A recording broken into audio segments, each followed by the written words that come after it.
Welcome back. This time we're talking about the BFG. Now, like in my review for Tarzan, I do have to apologize for how late this video is, but I've been pretty sick this week, and between the coughing and the sneezing, making a video just wasn't in the cards over the last couple days. Now, the BFG is directed by Steven Spielberg and based on the classic book by Roald Dahl. The story follows a young girl living in an orphanage named Sophie, played here by newcomer Ruby Barnhill. And one night, staying up late, she notices a giant walk by her window. Now he sees her, and to make sure that she doesn't tell anyone about the fact that giants exist, he essentially kidnaps her and takes her to the land of the giants. Now in a lot of cases, this would probably end badly.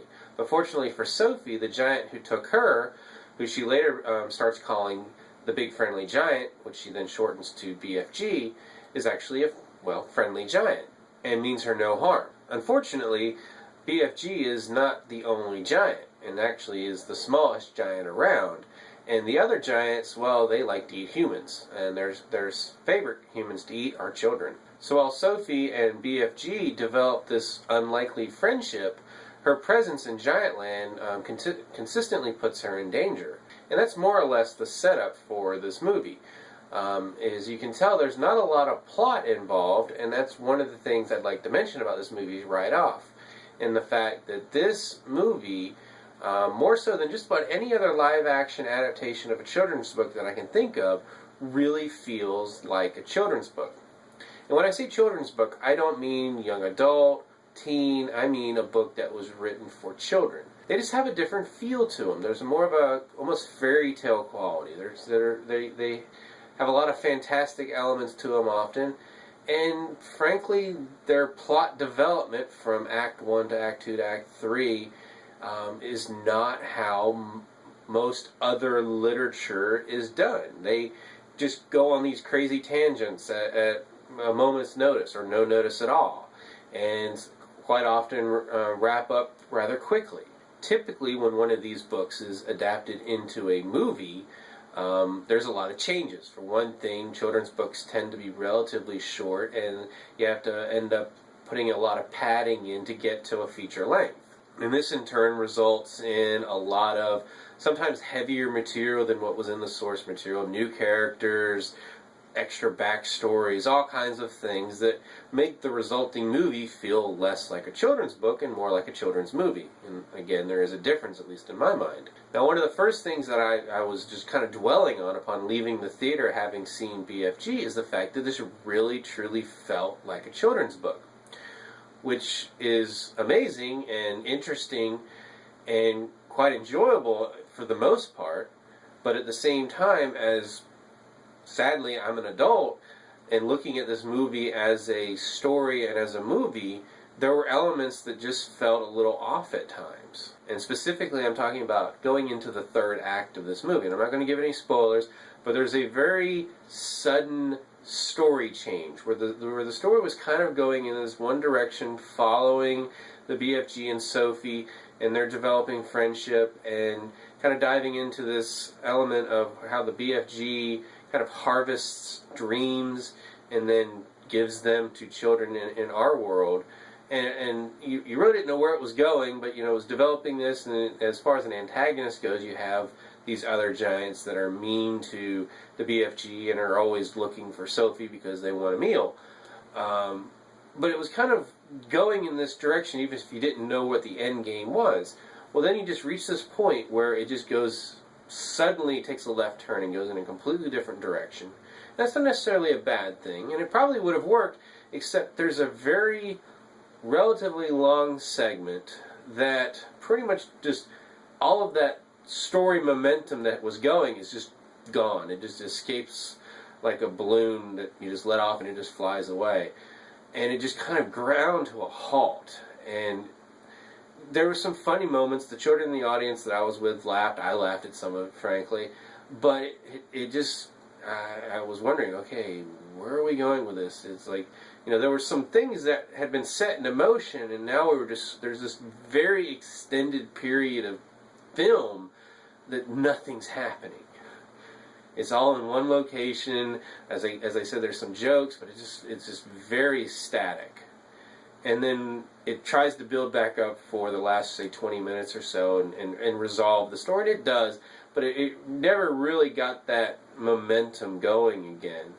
And as I said, that felt very much like a children's story, children's book, in that, you know, it just can go in any direction at any moment, and, you know, as a child, you go with it, because that's the story that's being told. As a movie, it mostly worked, but again, it just really killed that momentum earlier on, and it's not something I can easily get over.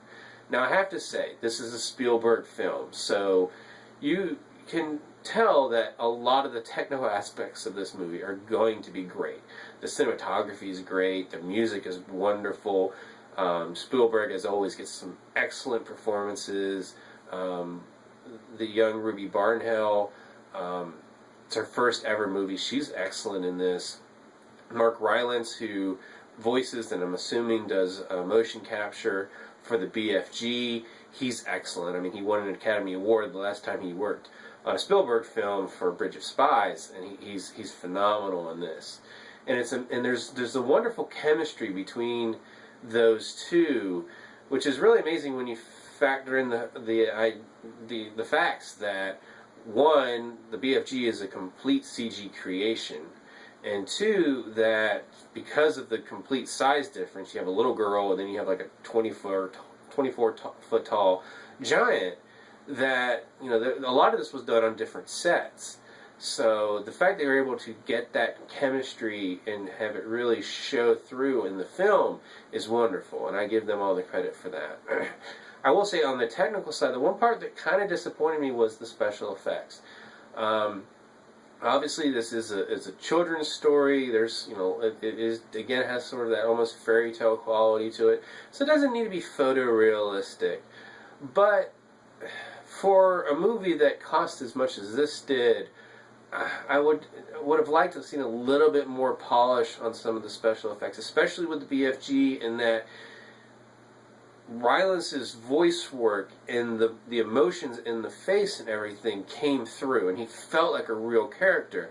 But it was very hard to consistently see him as a part of this world and not as a CG creation in this movie. And that's one thing that, again, kind of made me take a step back from the story that was being told. I say all this having not read the book. I probably should have said that earlier, but I never read the book. I actually looked up a plot synopsis to see how true it stayed to the book source material, and from best I can tell, with a few minor changes to the conclusion itself, it stayed very true. And that's where you get that feel that this is a real children's book turned into a movie. And in that, I have to give them all the credit for attempting it, because it's not something that we see very often at all.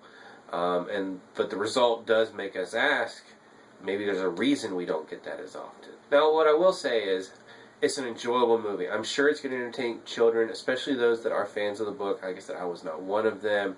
If you like the book and you're an adult, I think you'll probably like this adaptation as well. It's just not quite the classic children's movie that I was expecting when you consider everyone that's involved in front of and behind the camera. And that might be unfair. I might have just gone in with too high of an expectation, especially considering I had never read the book.